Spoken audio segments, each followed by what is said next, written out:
Bonjour à tous. Alors aujourd'hui, je vous propose un exercice sur la convexité, sur le plan des calculs et sur le plan graphique, avec une fonction un petit peu plus délicate que d'habitude.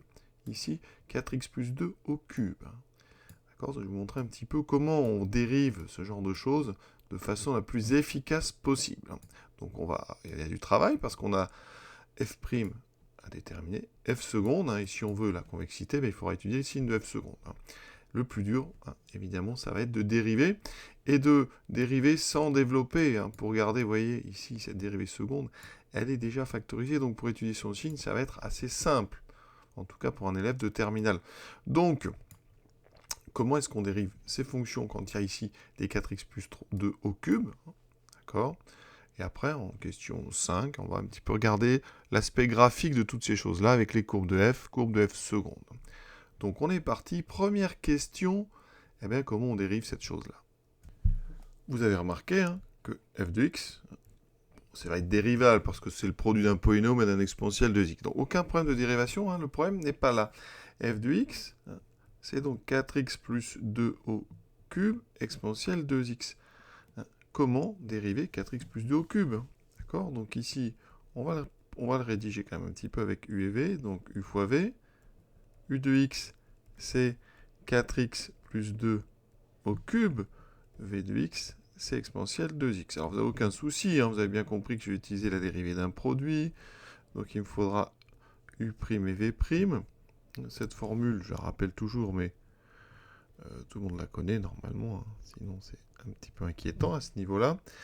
Et donc ici, dérivé de exponentielle 2x, c'est un exponentiel u, donc on dérive 2x, voilà, et on multiplie par le même exponentiel. Et là, on a notre 4x plus 2 au cube. Alors c'est des choses qui sont simples à dériver, mais il faut connaître la formule.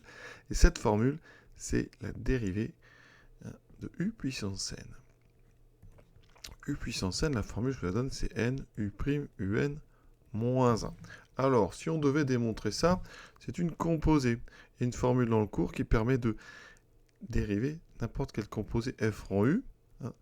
Et la formule, c'est u' multiplié par f' qu'on applique en u. Donc ici, nous, notre f, si on veut dériver une puissance n, c'est x puissance n. Donc le f', c'est n xn moins 1. Donc si j'applique la formule, donc vous voyez, quand je dérive, petit u puissance n, je vais avoir un u' ici, fois f', alors la dérivée, donc c'est n xn moins, que j'applique en u, donc n u n moins 1. Et on présente souvent le résultat en mettant n u' un moins 1. Il faut la connaître, il faut les connaître ces formules, parce que regardez comment on va dériver, nous. 4x plus 2 au cube, on va avoir le 3, ça c'est le n, fois la dérivée de 4x plus 2, donc 4, fois 4x plus 2, cette fois-ci, à la puissance non plus 3, mais 2. Et donc ça nous donnera 12 fois 4x plus 2 au carré. Et vous allez voir qu'après, c'est beaucoup plus facile pour factoriser la dérivée parce qu'on a gardé ce 4x plus 2 dans le u et dans le u'. Ça nous donne f' de x égale à quoi? Donc on va remettre en blanc. Donc ici, rappelez-vous, on a notre petite boucle. Donc u', 12 fois 4x plus 2 au carré, fois exponentielle de x, plus, donc ici, 4x plus 2 au cube, fois 2 exponentielles de x. Donc le 2, je le mets devant. Ensuite, on factorise par exponentielle 2x. Donc j'aurai 12 fois 4x plus 2 au carré, plus 2 fois 4x plus 2 au cube. Et c'est là qu'on va refactoriser dans la parenthèse par 4x plus 2 au carré. D'accord? 4x plus 2 au carré. Et ensuite, il me reste donc ici 12, plus 2 fois 4x plus 2. Voilà. On aurait même pu factoriser par 2 en plus. On va se fier au texte. Voilà. Et donc, j'en ai donc 2 fois 4, 8x. 2 fois 2, 4 et 12, 16. Et vous voyez qu'on trouve ce qu'on nous a demandé. Donc vraiment retenez bien cette façon de dériver les puissances parce qu'on ne peut pas faire autrement. Sinon, quand vous allez développer, vous pourrez dériver, c'est pas un problème, mais la dérivée ne sera pas exploitable parce que vous aurez devant votre exponentielle ici un degré 3. Et on sait bien que Eh bien, trouver les racines d'un degré 3 quand c'est développé, c'est très difficile la plupart du temps, et même quasiment impossible. Les formules sont ingérables, et donc il faut au maximum garder cette possibilité de factoriser, et donc utiliser la dérivée ici de u puissance n. Maintenant, étudier les variations de f. Alors, on a f', donc il faut le signe. Hein, on sait que pour tout x réel, exponentielle de x est strictement positif, donc exponentielle de x est strictement positif. Donc, dans notre tableau, on va avoir une ligne donc pour toujours x, donc on est sur R, voilà. Ensuite, vous allez mettre une ligne pour 4x plus 2 au carré. Une ligne pour 8x plus 16. On ne met pas de ligne pour exponentielle, on a déjà dit que c'était strictement positif.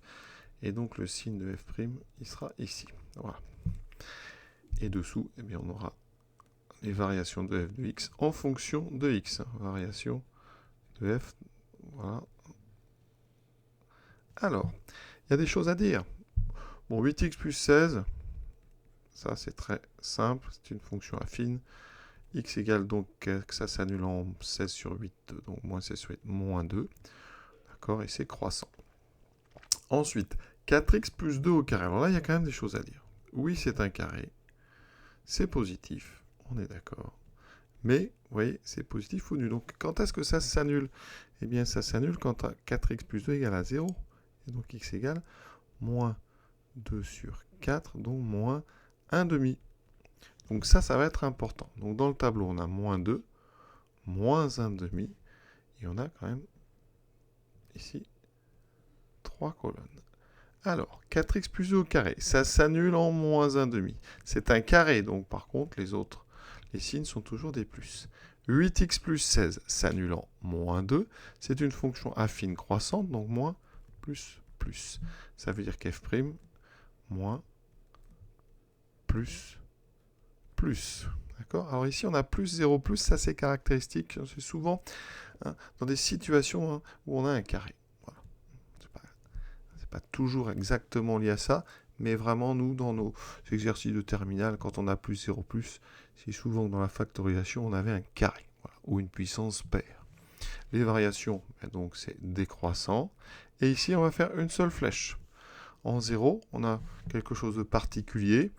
Hein, quand la dérivée a un signe ça plus 0 plus, on a ce qu'on appelle un point d'inflexion. On le vérifiera après en dérivant une deuxième fois. Mais en tout cas, on ne met qu'une seule flèche dans le tableau. Ici, donc on va avoir juste besoin de l'image de moins 2. Donc on va quand même regarder ce que ça donne, f de moins 2. Donc, alors je remplace en haut, 4 fois moins 2, donc ça fait moins 8 plus 2, moins 6 au cube, exponentielle, moins 4. Donc c'est moins 6 fois 6, 36 fois 6, 216 exponentielle moins 4. Donc c'est un tout petit nombre parce que ça fait 216 divisé par e puissance 4. Donc enfin, ça doit être e puissance 4. Hein, c'est hors de grandeur, hein, c'est 2,7 puissance 4 à peu près. Donc on va regarder tout de suite comme ça sur GeoGebra un petit peu où on en est. Voilà, donc pour l'instant on est sur F. Donc voilà, vous voyez ici, important en moins 2, on a effectivement un minimum. C'est celui qu'on vient de trouver. Et si je regarde moins, donc 216 divisé par E puissance, donc moins 4, on devrait trouver à peu près, alors j'ai dû faire une petite erreur de frappe. Ah oui, non, c'est pas une division, voilà. On valide. Et on trouve moins 3,96, c'est bien, c'est notre minimum à cet endroit. Vous voyez ici une fonction donc avec un minimum. Et là, position très particulière, vous voyez, on a un point d'inflexion. On va vraiment en parler après parce que là, on est dans le domaine de la convexité. Et si vous regardez f', la voici, on avait une fonction qui change de signe en moins 2, voilà. Et en 1,5, ici, on a quelque chose de particulier, vous voyez. La courbe est tangente, on a une tangente horizontale qui est l'axe des abscisses. Et c'est ça qui va nous impliquer, en fait, un point d'inflexion à cet endroit-là. Et d'ailleurs, si on calcule l'image de moins 1,5, en haut, quand on remplace x par moins 1,5, ça fait moins 2 plus 2, ça fait 0. Donc là, on a une position très particulière. Ici, on a un 0. Voilà. Donc c'est une fonction quand même qui est assez jolie, qui présente quand même un intérêt vraiment dans l'étude des variations et de la convexité. Donc deuxième étape, on va aller regarder la convexité par le calcul, c'est-à-dire là le signe de f seconde. On est donc amené à dériver f'. Alors f', il n'est pas très simple parce que, vous voyez ici, on a trois facteurs, donc les deux premiers, on va les mettre dans u, et le troisième, on va les mettre dans v de x. C'est un choix. Donc il va falloir dériver donc ce u de x, qui est lui-même un produit. Donc on a un produit à l'intérieur d'un produit. v de x ne pose aucun problème. Donc le seul souci, ça va être pour dériver u'. Alors c'est un produit, hein. Donc on va dériver pareil. On a ici, on va faire donc... Alors on va essayer de le rédiger parce que c'est pas si simple que ça. Donc ici, vous voyez, vous allez avoir un nouveau u. Alors je vais le mettre comme ça. Et ça, c'est un nouveau v. D'accord? Donc si je dérive ce produit, je vais avoir d'abord la dérivée de 4x plus 2 au carré. Alors, si je mets un petit u égale à 4x plus 2 au carré, d'après ce que j'ai dit tout à l'heure, donc là j'ai un carré, c'est la dérivée de u carré, donc 2 fois la dérivée de 4x plus 2, donc 4 fois 4x plus 2, on n'est plus au carré, on va descendre, ça sera donc puissance 1, ce qui me donne donc 2 fois 4, 8 fois 4x plus 2. Et je garde vraiment ce 4x plus 2 parce qu'encore une fois, on va devoir factoriser. Donc u', ça va commencer donc par la dérivée de 4x plus 2 au carré, donc 8 fois 4x plus 2, qu'on multiplie par v, mon petit v ici, plus donc le petit u, 4x plus 2 au carré, fois la dérivée de 8x plus 16, qui est 8. Voilà. v', ça sera 2 exponentielle 2x. Donc, f seconde, on est toujours donc, sur la dérivée d'un produit. Je ferai donc u'. Alors u', je vais être obligé de mettre des parenthèses. Hein. Mais je peux même déjà, vous voyez, dans u', le factoriser par 4x plus 2. Donc 4x plus 2, ça va me donner quoi? Donc 8 fois 8x plus 16 plus 8 fois 4x plus 2. Alors c'est plus au carré puisque j'en ai mis en facteur commun devant. Voilà, donc les parenthèses, il ne faut pas que j'en oublie. Ici je vais mettre des crochets. Voilà. Ça c'est donc la dérivée de 4x plus 2 de 4x plus au carré fois 8x plus 16. Donc on a u'v, donc j'ai un exponentiel ici, plus uv', donc 4x plus 2 au carré fois 8x plus 16 fois 2 exponentiels de x. Donc le 2, je le mets devant. Voilà. Et maintenant, on va factoriser par exponentielle 2x. On met donc exponentielle 2x ici. Ensuite, ce qu'on peut remarquer, c'est qu'on a 4x plus 2 là, et on a du 4x plus 2. Alors il est au carré, mais on peut le factoriser aussi. Ça sera fait. Voilà. Ensuite, ce qu'on peut faire, eh bien, on va faire un premier bilan. Donc 8 fois 8x plus 16. Alors, on va factoriser par 8, hein, plus 4x plus 2, plus 2 fois, alors ici, 4x plus 2, fois 8x plus 16. Hein. C'est loin d'être évident, il faut faire juste attention, mais vraiment, allons-y doucement. Alors, on a ici 8 et 2. On peut factoriser déjà par 2, ça simplifiera un peu le travail. Donc, je vais le mettre ici, ce 2. Et donc là, ben, j'aurai un 4. Et ici, j'aurai plus le 2. Voilà. Donc, dans mes parenthèses, j'ai 4 fois 8 et 4, 12x plus 18. Ici, j'ai donc 4x plus 2 plus 8x plus 16. Je vais essayer de factoriser un maximum. Donc, on peut factoriser 4x plus 2 par 2. Ça fera 2x plus 1. Et 8x plus 16, on peut même le factoriser par 8. Donc là, j'ai 16 en facteur. Et j'ai donc x plus 2. Ici, 12x plus 18, j'aurais pu factoriser par 6. Donc je vais le faire. Ça fera donc un 24 devant.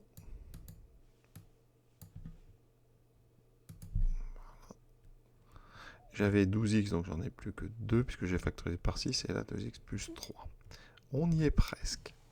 Ça me donne donc exponentielle 2x fois 4x plus 2. Alors, on me demande ici dans le texte un 16. Donc moi j'ai déjà un 2, je vais factoriser par 8. Donc fois 16. Je factorise par 8, ça fera donc 3 fois 2x plus 3, plus 2 fois 2x plus 1 fois x plus 2. Alors on aurait pu même factoriser. Et on n'a plus qu'à développer dans nos parenthèses, exponentielle 2x, 4x plus 2 fois 16. Alors dx, on est 3 fois 2. Donc ici 6x plus 9. Plus, alors ici on va aller doucement. 2x2 plus 4x plus x plus 2. Hein, j'ai double distribué ici. On y est presque. Hein, donc je vais repartir ici. Alors, donc d carré, j'en ai 2 fois 2, 4. 4x2. dx, j'en ai 6 ici. À l'intérieur, j'en ai 4 et 1, 5 fois 2, 10. 10 et 6, 16. Plus 16x. Des constantes, j'en ai 9. 2 fois 2, 4. 9 et 4. 13. Et effectivement, si je mets ça en forme, j'ai bien 16 fois 4x plus 2 fois 4x2 plus 16x plus 13 fois l'exponentielle 2x. Et c'est ce qu'il fallait démontrer. Donc on est bon. Hein. Ouais, heureusement qu'on avait quand même la forme finale. Hein. Ça aide quand même à avoir un objectif. On sait un petit peu par quoi factoriser. Mais vous voyez toujours la même idée que dans la question 1. C'est garder au maximum les facteurs 4x plus 2 hein, en utilisant u puissance n et sa dérivée. Et maintenant, on peut passer à la convexité de f en étudiant le signe de f seconde. Alors, il y a 4 facteurs. Hein. Il y a le 16. Alors 16, c'est positif. Exponentielle 2x aussi. Et donc, on a deux autres facteurs. 4x plus 2, ça c'est simple. On en a déjà parlé. Hein. Ça s'annule en moins 1,5, c'est croissant, donc le signe est facile. Et vous avez ce 4x2 plus 16x plus 13. Voilà, on va regarder. C'est un trinôme, donc avec a égale 4, b égale 16, c égale 13. On va calculer delta. b carré moins 4 a c. 16 fois 16, 256. Alors, donc ici, on a 4 fois 13, on sait que ça fait 52. 52 fois 4, 208.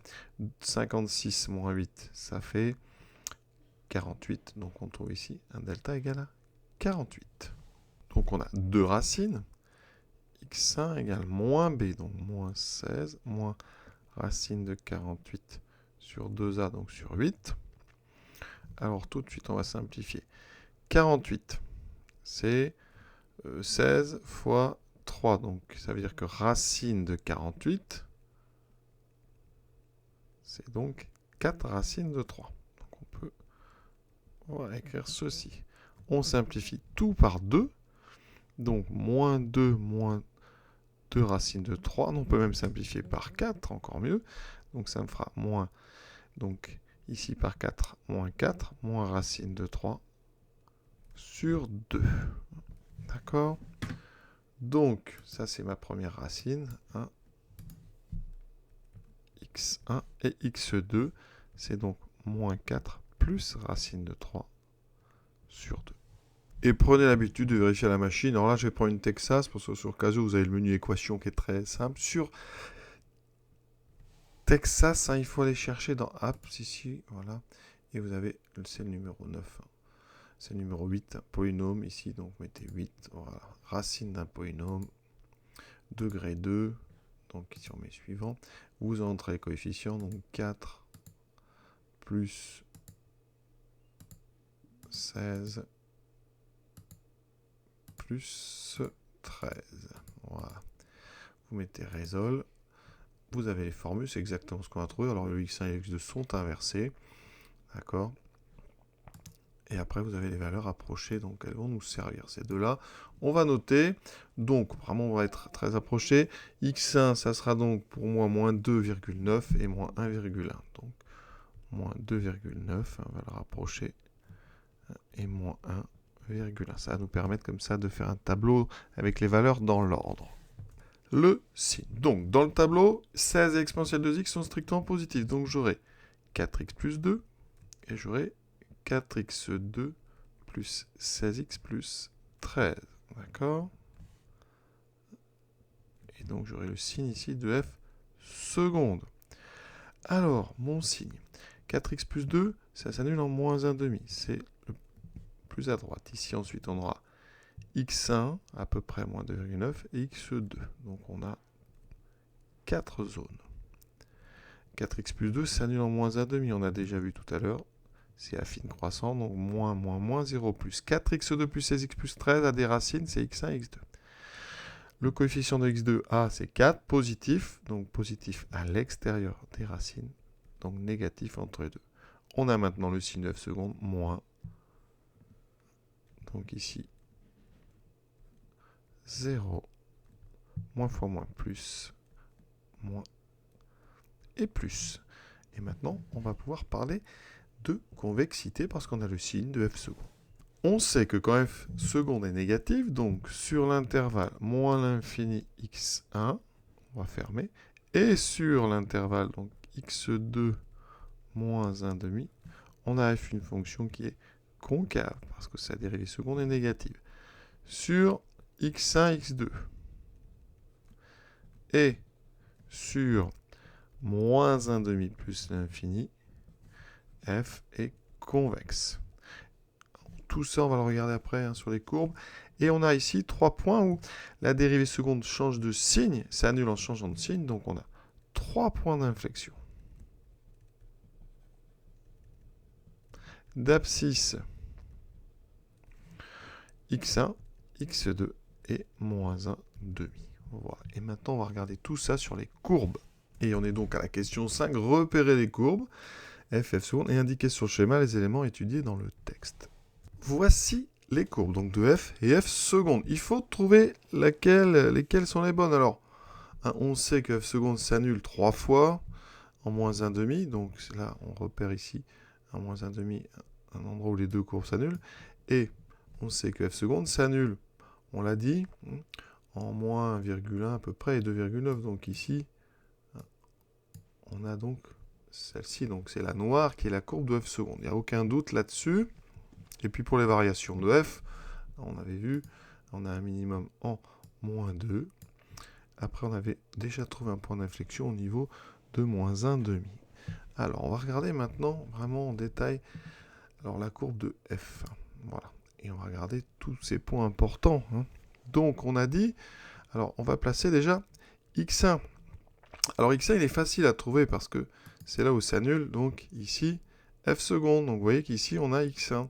Donc, si je prends l'intersection ici entre la courbe noire et l'axe des abscisses, voilà, je trouve ici le point A, ce point A, c'est moins 2,9 à peu près, c'est celui qu'on avait appelé x1.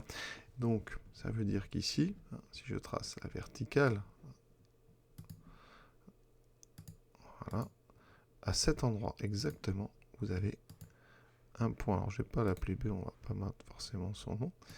Mais ici, vous avez une tangente qui est, qui est très particulière. On va la regarder, on va la placer. Donc, ici, tangente. Voilà. Au point que j'ai, qui s'appelle B pour GeoGebra, et F. Voilà. Et regardez bien, on a ici une tangente que la courbe traverse. Quand on arrive à gauche, la courbe arrive par-dessous et ressort par-dessus. Donc on est vraiment ici sur ce qu'on appelle un point d'inflexion. Avant cette tangente, on a une forme très légère de concavité. D'accord? Et quand on traverse sa tangente, ici on est sur une zone où la courbe, vous voyez, orange, elle est convexe. On va enlever la courbe de la dérive seconde. Et donc maintenant, on va aller chercher le deuxième point d'inflexion. Ce deuxième point d'inflexion, alors il est en x1, donc je vais aller prendre le point qui est là. Donc ici, j'ai un point. Ce point C, il est important. Si je fais vertical, à cet endroit ici, là, exactement là, vous avez, donc il s'appellera le point D, vous avez le deuxième point d'inflexion de la courbe. Donc je vais enlever tout ce qui gêne un petit peu, voilà. Et la courbe de f seconde. Notre deuxième point d'inflexion est là. Donc si je fais la tangente en D, donc c'est la tangente en x2. Donc D, F, voilà. J'ai mon deuxième point d'inflexion. Vous voyez, entre les deux, la courbe, elle est convexe, hein, elle est au-dessus de ces tangentes, et on va sortir ici, hein, sur une zone ici, hein, qui est concave. Jusqu'où? Ben jusqu'au point qui est là, facile à... Voilà, c'est celui-ci, là. Là, vous avez ici le point E, où il y a le troisième point d'inflexion. Hein. Et donc, la tangente, elle est déjà tracée, c'est l'horizontale. Mais on va quand même la faire, regardez, tangente au point E, à la courbe de F. Et voilà ma troisième tangente importante. Hein. Et là, on a vraiment un problème. Alors, je vais travailler un petit peu l'axe vertical. Voilà. Et là, on voit bien tout ce qui se passe. Ici, à gauche, donc on a une partie concave jusqu'au point. Alors le point, c'était le point, voilà, jusqu'au point qui m'intéressait. Ce point ici, là, il est vraiment intéressant. Premier point d'inflexion. Entre les deux autres, vous voyez, on a vraiment cette forme convexe. Ici, on a une forme concave. Et après E, on a une forme convexe. Donc c'est vraiment très sympa à regarder. Hein. Ça explique vraiment, ça illustre bien tous les calculs qu'on a fait. Hein, et les 4 parties dans la courbe, hein, concave, convexe, avec nos 3 tangentes, hein, particulières que la courbe traverse et change de position au niveau de ces tangentes. Voilà. Je crois qu'on a à peu près tout dit donc, sur cet exercice, plutôt compliqué quand même, en tout cas assez long, et donc forcément un petit peu plus intéressant parfois que les choses trop classiques. Voilà, je vous souhaite une bonne fin de journée à tous, à bientôt.